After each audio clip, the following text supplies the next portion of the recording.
জগালেই জোগায়, সেটা কী রকম তাহলে দেখতে হবে সম্পূর্ণ ভিডিওটা। তো নমস্কার বন্ধুরা, আমি হেমলতা পাহাড়কলি কুসুমকলির পক্ষ থেকে আপনাদের জন্য আবার একটা নতুন ব্লগ ভিডিও নিয়ে চলে এসেছি। আর ভিডিওটা সম্পূর্ণ অবশ্যই দেখবেন, কেমন হয়েছে কমেন্ট করে জানাবেন। অনেক যে পর্যটকরা আসে তারা বলে যে এত সুন্দর বাগানবাড়ি তৈরি করেছো, তো বাগানবাড়িটা কী করে তৈরি করেছো, এত সুন্দর জায়গা, তো সুন্দর রাখতে গেলে তো অনেক পরিশ্রম করতে হবে, অনেকটাই যত্ন নিতে হবে, সেটা ঠিকঠাকভাবে পরিচর্যা করতে হবে, তবেই তো জিনিসটা ভালো থাকবে। যে আমাদের সিজনের সময় তো আমরা সেরকম কোনো কাজ করতে পারি না, কিন্তু অফ সিজনে সেই কাজগুলো সমস্ত কিছুটাই এত যত্ন সহকারে কাজগুলো করতে হয়, তবেই সেই সিজনের সময় গাছগুলো সুন্দর দেখায়, সুন্দর ফুল দেয়। অনেকে বলে এত বড় বড় ফুল, এত বড় বড় ফুল কী করে দেয়? আমাদের ওখানে তো এত বড় বড় ফুল হয় না, আর তোমাদের এখানে এত বড় বড় ফুল কী করে হচ্ছে? বড় ফুল পেতে গেলে বা অনেক বেশি পরিমাণে ফুল পেতে গেলে কিন্তু একটু তো যত্ন নিতেই হবে গাছের। তো সিজনের সময় তো সেই কাজ আমরা করতে পারি না, কিন্তু এখন যখন অফ সিজন, তো সেই সময়টা একটু গাছগুলোর যত্ন নিতেই হচ্ছে, কারণ যত্ন না নিলে ওরা আমাদেরকে যত্ন করবে না, যত্ন নিলেই যত্ন করবে। আর একটা জিনিস তো সবার ক্ষেত্রেই হয় যে আমরাই যেমন যদি খাওয়া দাওয়া না করি তাহলে আমাদের শরীর কি সাথ দেবে? আমরা কি চলাফেরা করতে পারবো, বা আমরা কি ঠিকঠাক মতো কাজ করতে পারবো? তো সেরকমই গাছের ক্ষেত্রেও বটে, যে গাছকে যদি ঠিকঠাক মতো খাবার দেওয়া না হয় তাহলে সে ঠিকঠাকভাবে ফুল কী করে দেবে? তাহলে ঠিকঠাকভাবে ফুল পেতে গেলে অবশ্যই তাকে খাবার দিতে হবে। আর গাছের খাবার তো হচ্ছে সার, তা রাসায়নিক হোক বা জৈব সার হোক, গোবর সার হোক, বা এমনি যে কোনো কীটনাশক হোক, কীটনাশক ওষুধও প্রয়োগ করতে হয় অনেক সময়, তবেই তো গাছগুলো ঠিকঠাকভাবে থাকবে নাকি। এটা আমাদের যেহেতু হোমস্টে, তো হোমস্টেটাকে আমরা হোমস্টের মতোই সাজাবার চেষ্টা করেছি, যে মাঝখানে হেজ দিয়ে একটা রাস্তা তৈরি করছি, কিন্তু সেই হেজগুলোকেও কাটিং করতে হয় অনেক সময়, মানে অনেক সময় কেন, ওটা বরাবরই কাটিং করতে হয়, কারণ গাছের ডালগুলো বড় হয়ে গেছে, এখন তো বড় হয়ে গেছে, এবারে কাটিং করতে হবে। বর্ষাটার আগে একবার, আবার বর্ষাটার পরে আবারও একবার কাটিং করতে হবে, তবে জিনিসগুলো ভালো থাকবে। আর সেগুলো মোটামুটি আমরা নিজের হাতেই করে থাকি। আর কিছু গাছ আছে সিজনের সময় কিনে আনতে হয়, আর কিছু গাছ আছে যেগুলো বাড়িতে যদি থাকে তাহলে সেগুলো বাড়িতেই পট করা হয়, তাহলে বাড়িতেই যদি চারা তৈরি করা হয় তাহলে মানে যখন মন হয়ে গেল আমি সেই চারাগুলো তুলে নিয়ে লাগাতে পারি। এই যেমন এই যে গেঁদা গাছটা রয়েছে, গেঁদা গাছটার থেকে কিছুগুলো চারা মানে ডগাগুলো কেটে সেগুলোকে বালির মধ্যে দিয়ে তাতে নতুন চারা তৈরি করব। এবার সময় মতো সেই চারাগুলো লাগালেই কিন্তু আমি সিজনে যথেষ্ট পরিমাণে ফুল পাবো, মানে সময় মতো ফুল পাবো আর কি। সব জিনিসটা মানে যেহেতু আমি এই জিনিসটা নিয়েই আমি আছি, আমাকে এই কাজটাই করতে হচ্ছে, তো সেই জন্য মানে কিছু চারা যদি বাড়িতে আমি তৈরি করতে পারি তাহলে আমার একটু কম কিনতে হবে, যেহেতু জিনিসটা রয়েছে, একটু খাটাখাটনির ব্যাপার আছে আর কি। আর যখন অফ সিজন তখন তো লোকজন যখন আসে না, তখন তো সেরকম কোনো কাজকর্মও থাকে না, তো সেই জন্য যতটুকু পারা হয় এই পট করা হয় বা জিনিসগুলো গাছগুলোকে নতুন করে চারা তৈরি করা হয়। তাহলে চারা তৈরি করলে যে কোনো সময় আমি যে কোনো জায়গায় লাগাতে পারি, বা অনেকে যদি চায় তো তাকে দিতেও পারি। অনেক পর্যটক আছে, আসার পরে বলে যে দিদিভাই তোমার বাগানে এত সুন্দর সুন্দর জবা গাছ আছে, এত বড় বড় জবা ফুল, আমাকে একটা ডাল দিও না গো। তো সেই দিদিভাই বা দাদাভাইদের কথা চিন্তা ভাবনা করে ডালের প্রয়োজন হবে না দিদিভাই বা দাদাভাই, আপনাদের জন্য চারাই তৈরি করে দেওয়া হয়েছে। কিন্তু অনেকে ভাবে চারা তো এত দূর থেকে নিয়ে যাওয়া অসম্ভব হয়ে যাবে, ডাল হলেই ভালো হয়। কিন্তু আপনাদেরকে একটা কথা বলি, যে ডাল আপনারা হয়তো এত দূর থেকে নিয়ে যাবেন, কিন্তু বাঁচাতে নাও পারতে পারেন, কিন্তু চারাটা তৈরি করা আছে অলরেডি, সেটা নিয়ে গেলে আপনারা মানে কোনো অসুবিধা নেই, টবে লাগান বা মাটিতে লাগান, যেখানে খুশি লাগান, গাছটা নিশ্চিন্তে তৈরি হয়ে যাবে অলরেডি। মানে চারা যখন তৈরি করা আছে তখন তো সেটা তৈরি হয়েই আছে, ওর যথেষ্ট পরিমাণে শিকড় আছে, তাতে গাছটার কোনো রকমের ক্ষতি হবে না। কিন্তু একটা কথা কি বলুন তো, যখন চারা তৈরি করতে অনেকটা কষ্ট করে তুমি একটা চারা তৈরি করছো, তো সেটা যদি কাউকে দিতে হয় তো অবশ্যই সেটার একটা মূল্য তো অবশ্যই লাগবে। যখন সেই মূল্যের কথা মানুষকে বলা হয় তখন না থাক তাহলে নিয়ে যাওয়া যাবে না, কিন্তু মানুষের যে সেই কাজটার পেছনে বা সেই জিনিসটা তৈরি করার পেছনে যে তার যে পরিশ্রম আছে, সেটার তো অবশ্যই একটা মূল্য আছে বলুন। আর গাছ যেহেতু একটু যদি অযত্ন হয়েছে তাও তার ক্ষতির শেষ নেই।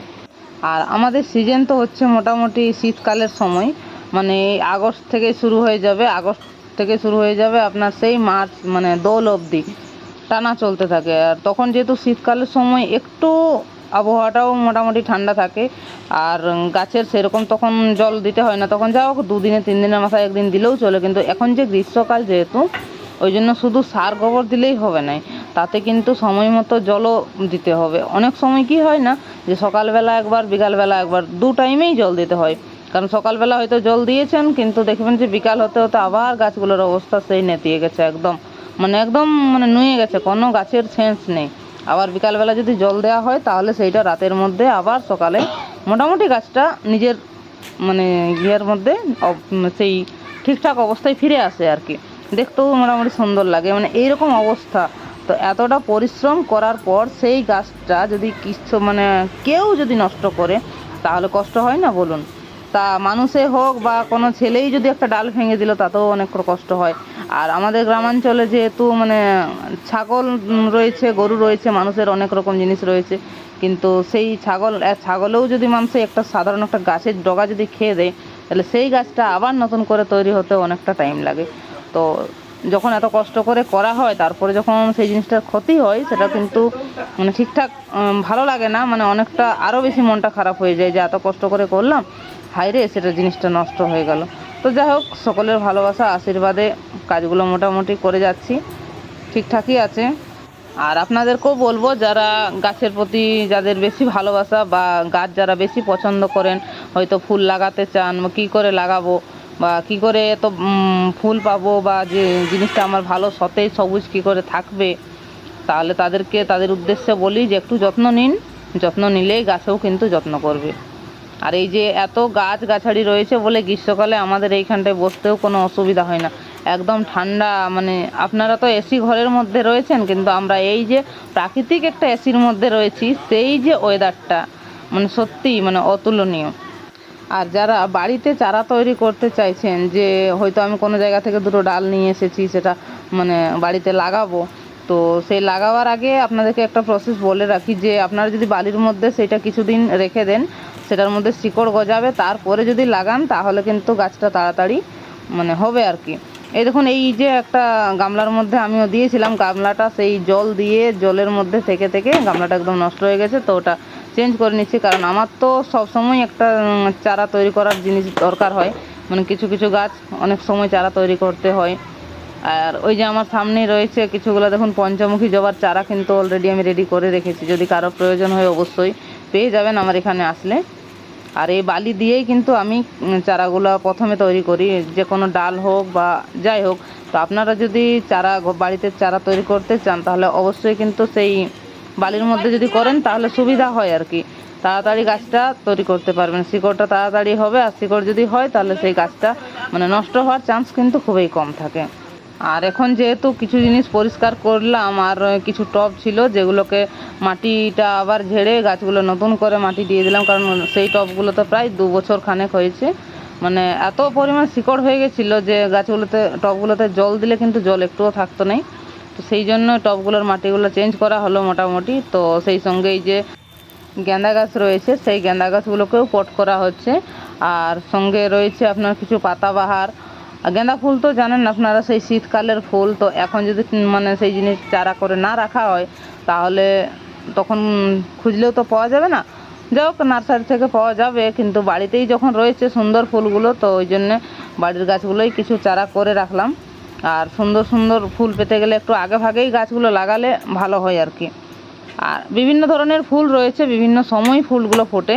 আর এই যে মধুমালতী ফুলগুলো এখন দেখুন শীতকালে ফুটে, শীতকালে একটু ছোট ছোট হয় ফুলগুলো, কিন্তু বর্ষাকালে যেহেতু জলের পরিমাণটা একটু বেশি, গ্রীষ্মকাল বর্ষাকাল, তো সেই সময়টায় ফুলগুলো এত পরিমাণে ফুলগুলো ফুটেছে আর এত বড় বড় হয়েছে, এত সুন্দর লাগছে জায়গাটা দেখতে, কি আর বলবো।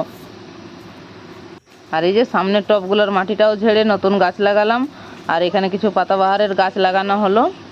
আর এই যে বন্ধুরা একটা ফুল দেখতে পাচ্ছেন, এই ফুলটার নাম যদি কারো জানা থাকে তাহলে অবশ্যই কিন্তু কমেন্ট করে জানাবেন। গাছ তো বিভিন্ন ধরনের, গাছও বিভিন্ন ধরনের, আবার ফুলও বিভিন্ন ধরনের, সব গাছের নাম আবার সব ফুলের নামও কিন্তু জানা নেই। নার্সারিতে গিয়ে যেটা ভালো লাগে, যখন যেটা ভালো লাগে তখন সেটাকে তুলে এনে লাগানো হয়। আর এই যে এটা হচ্ছে কি ড্রাগন গাছ, আমাকে একজন দাদাভাই দিয়েছিলেন, তো জানি না সেটাতে ড্রাগন ফলবে কি ফলবে না, ওটা ঠিকঠাকভাবে পরিচর্যা করতেও পারছি না, কেমন হচ্ছে গাছগুলো। আর এই যে কাজ করতে করতে ছেলে আমার চা নিয়ে এসে হাজির। সে বলছে সামনে আসতে চাই না, তাই বলে নিয়ে আসো, আমি চা খাই। যাই হোক, ছেলের হাতে গরম গরম চা ক্লান্ত শরীরে খুবই ভালো লাগে। সারাদিন কাজ করলেও তো কাজের শেষ নেই, কাজের ছুটি নেই, কিন্তু একটু চা খেলে কিন্তু সেই ক্লান্তিটা অনেকটাই আরাম লাগে আর কি।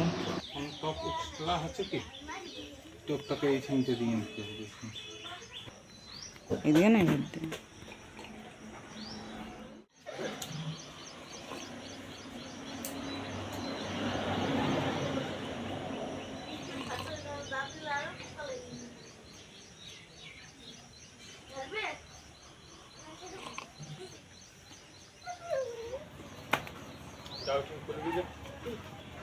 চালালেন জলটা জবরা গিলা হাঁটানো, জবরা গিলা হাঁটানো।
মানে তোরা সব জায়গাতে গান্না করবি, এখন বলতে জনসিন দেওয়ালটা কি হবে সেটি গান্না হবে।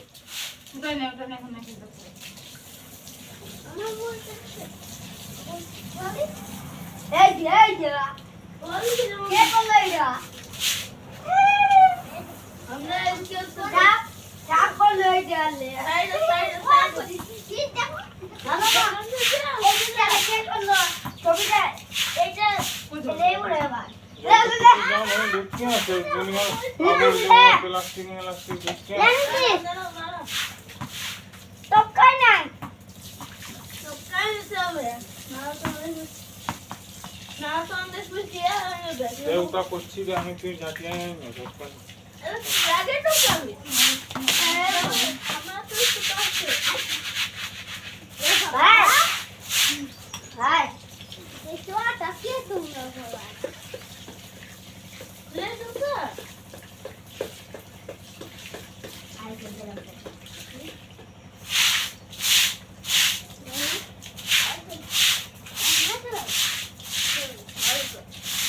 জলের উপরে জল দিলে গাছ বুঝলি, জল থাকতে জল দিয়ে যাবো।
তো যাই হোক বন্ধুরা, ধৈর্য ধরে সম্পূর্ণ ভিডিওটা দেখার জন্য সকলকে অসংখ্য অসংখ্য ধন্যবাদ। ভিডিওটি কেমন হয়েছে অবশ্যই কমেন্ট করে জানাবেন, ভালো লাগলে লাইক করবেন। ভিডিওটি এখানেই শেষ করছি। দেখা হচ্ছে এরকম কোনো আরও নতুন ভিডিওর সঙ্গে। ততক্ষণ সবাই সুস্থ থাকবেন, ভালো থাকবেন। নমস্কার।